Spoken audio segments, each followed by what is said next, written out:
Assalamu alaikum. Welcome Barking New Housing Society Barking and Dagenham Council.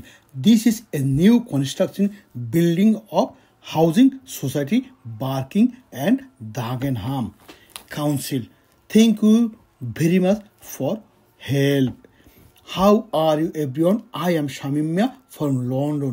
This is video for Barking and Council New Housing society পক্ষ থেকে আপনারা যারা এই ভিডিওটি দেখছেন Barking council and housing and Dagenham, এই যে একটা বার্কিং কাউন্সিল এই আমাদের মধ্য আয়ের মানুষদের জন্য এত সুন্দর সুন্দর বিল্ডিং কনস্ট্রাকশন প্রকল্প রেডি করতেছে, যাকে এই কাউন্সিলকে এই বর্তমান লেবার সরকার এবং লন্ডন গভর্নমেন্টকে অবশ্যই সাধুবাদ জানাতে হয়।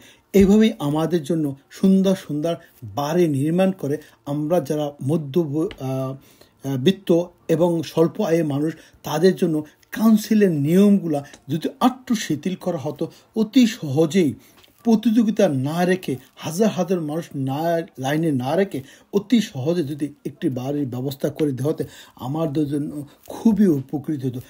This is council of Barking and Dagenham. Mayor কিন্তু বর্তমানে বাংলাদেশি। এই মেয়রের কাছে আমাদের কাউন্সিলের দাগেনহামের এলাকার মানুষ হিসাবে আমি একজন I am request for you, আপনি যদি আমার এই ভিডিওর যেহেতু আপনি বাঙালি আমাদের সম্মানিত মেয়র সাহেব, তাই আপনাকে উদ্দেশ্য করে বলছি, তো আপনি যদি বাংলা কথা বলেন এবং আমাদের এই ভিডিও বেশিরভাগই বাংলাদেশি মানুষরাই দেখে, তাই বাংলা কথাই বললাম। এই আপনার চোখে যদি এই কাউন্সিল হিসাবে মাশাল্লাহ কালকে একটা বার্কিংয়ের দাগেনহাম নিয়ে একটা ভিডিও দিয়েছিলাম, 3-4টা ভিডিও দিয়েছি, সব 500-র উপর ভিউ হয়েছে, মানে 500 মানুষ আমার এই ভিডিওটি দেখেছে। এর অর্থাৎ আমি এই যে ভিডিওগুলো ছাড়ি অবশ্যই কিছু না কিছু মানুষ দেখে। আপনার কাছে আমার একটা রিকোয়েস্ট ফর ইউ, আমাদের কাউন্সিলের নিয়মকানুন যদি একটু সহজ করতেন তাহলে আমরা বেশ উপকৃত হতাম। নিয়মকানুন বেশ কঠিন এবং লং টাইম ওয়েটিংয়ে থাকতে হয়। লং টাইম ওয়েটিংয়ে না রেখে একটু শর্ট টাইমে ওয়েটিং করা হয়। তাছাড়াও আমাদের কাছ থেকে মাসে মাসে কোনো টাকা পয়সা নিয়ে, মানে আমরা কিছু আমাদের মূলধন থেকে কিছুটা ওইখানে জমালাম, তারপর যদি আমাদেরকে একটু অতি সহজে বাড়ি দেওয়া হয় তাহলে আমরা খুব উপকৃত হব। কারণ এখানে লন্ডনে একটা বাড়ি পাওয়া মানে একটা সোনার হরিণ পাওয়া। একটা বাড়িটার পিছনে 17 জন মানুষ ওয়েটিং করে, যা আমি লন্ডনের নিউজই দেখেছি। এইটা আমার মুখে কোনো নিউজ নয়, লন্ডনের নিউজ। যাই লন্ডন সরকারকে, this is government for of London, please looking for the people and poor people.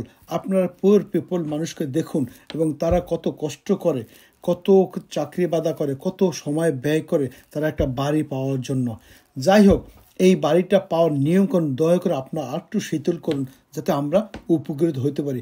আপনাদের কাছে আমাদের এত রিকোয়েস্ট, এই যে সুন্দর এই যে বাড়িগুলো আপনারা তৈরি করেছেন, যা আমাদের বাঙালি সমাজ এবং বিদেশ এবং পৃথিবীর যত মানুষরা এই সব বাড়িতে অবস্থান করে তারা এই সরকার মানে লন্ডনের কাছে এই রানীর দেশ, এই সরকারের দেশ, কিংস ফিলিপের দেশে আমরা চিরকৃতজ্ঞ। আমরা এই দেশের অবদান কখনই ভুলব না, কারণ এই দেশ আমাদেরও দেশ। কারণ এই বাংলাদেশ একসময় কলোনি ছিল, এই কলোনির মানুষগুলোই ওই হিসাবে ওই সূত্র ধরে কমনওয়েলথের মানুষ হিসাবে আমরা কিন্তু আপনাদের দেশে এসেছি।